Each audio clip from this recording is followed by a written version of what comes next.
We're sitting down with Michael Scheuer, the man who had served in the CIA for more than 20 years, up until 2004. At one time, he was the chief of the CIA bin Laden unit. Then he went and exposed how counter-effective Washington's methods were in the fight against terror. He looked at the U.S. through its enemy's eyes. In fact, it's the title of one of his books called Through Our Enemy's Eyes. I'm very pleased to have the chance to interview you, Thank Mr. you. Scheuer. I'm glad to be here. Bin Laden is gone. Who is Washington's #1 enemy now? Washington's enemy is an enemy that doesn't exist.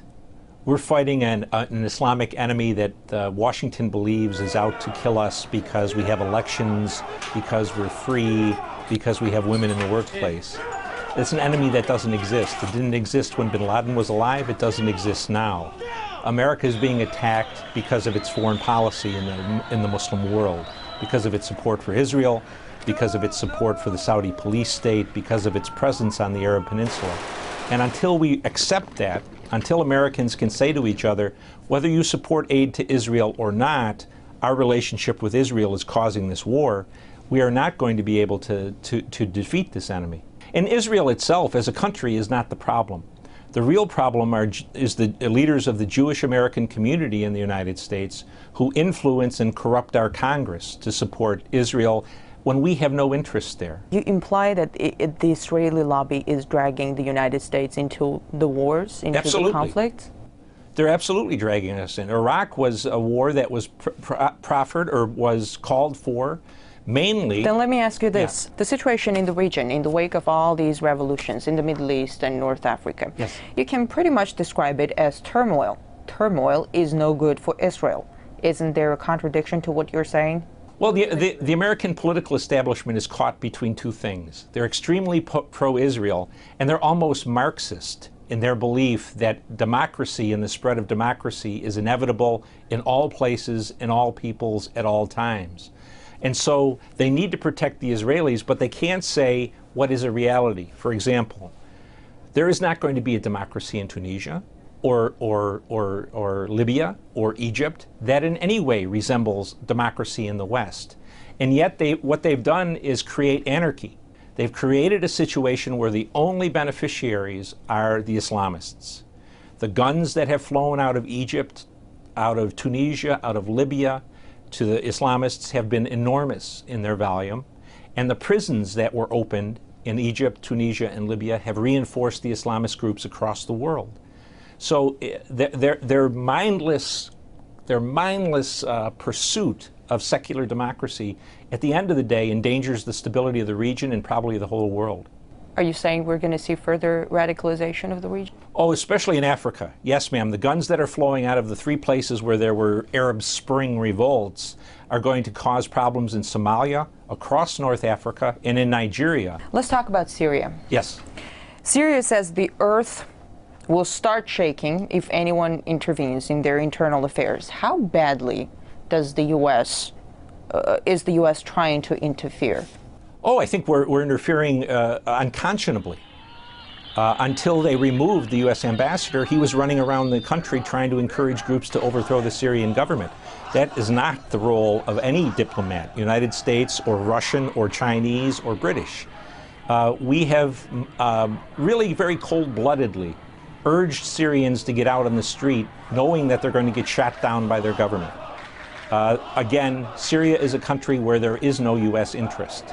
Since I was a little boy, we've been afraid of the Syrians, and if you look at the map, it's hard to imagine that little blot of country called Syria could be a threat to the United States. The CIA has reportedly worked with the Syrian opposition for years. Well, I'm not sure we worked with the Syrian opposition. We've certainly worked with the Syrian WikiLeaks government. Cables, well, I haven't. Yeah. Well, then, if it's there, it's there.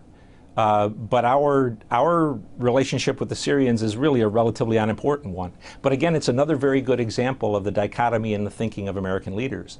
Because as we call for democracy in Syria, if Assad goes, Israel's security goes straight down. If the region becomes a complete mess, doesn't Washington see any dangers to Israel? I mean, with Iran involved, it won't be pretty. I think that's exactly right, ma'am. I don't know what the thinking is, except that they have come down on the belief that democracy is better for everybody.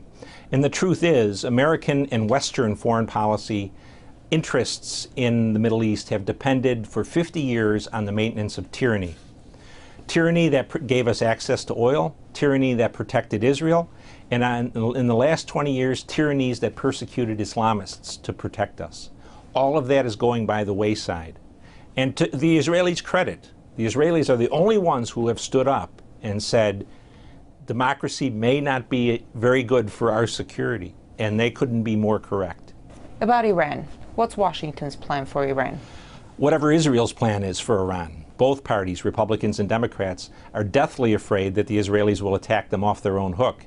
And if Israel attacks Iran, the Americans will get blamed for condoning it, whether we did or not.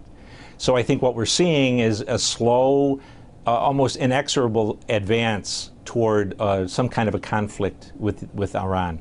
What do you make of these recent accusations that the Iranian government was trying to kill the Saudi ambassador in Washington?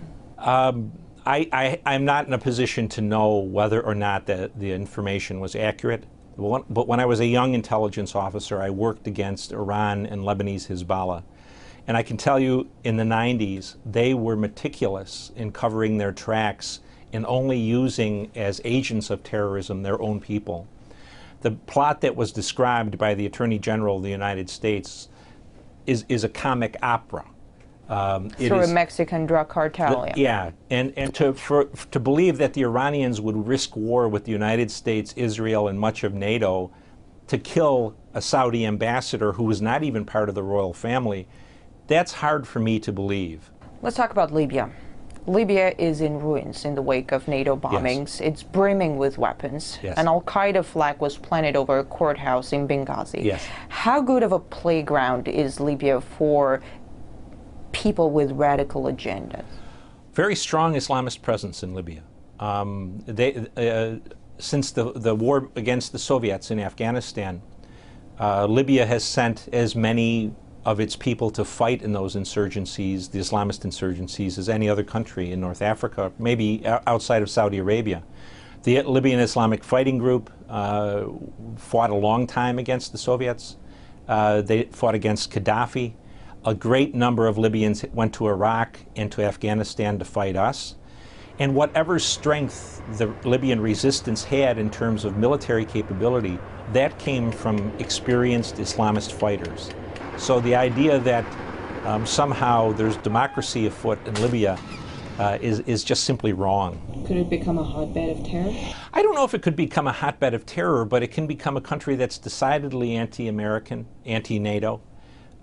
It can be probably less a hotbed of terror than a country that is vastly unstable. It seems the U.S. is almost creating grounds for terrorists to surge and then goes out fighting them. We see it in Pakistan. They got the whole nation alienated because of the strikes. A lot of people want revenge.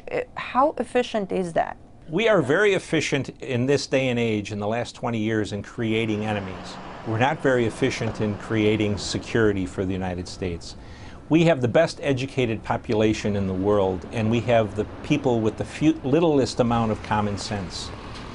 How many times have we heard Mr. Clinton, Mr. Bush, Mr. Obama say, this has nothing to do with religion, this is not a religious war, this is a bunch of people who are just madmen. We are definitely fighting a religious war. And until we come to realize that, we are never going to be able to defeat it. In fact, we're encouraging the growth of a new generation of people who are going to fight us. The U.S. is pulling its troops out of Iraq, but at the same time, it's boosting its military presence in the Persian Gulf.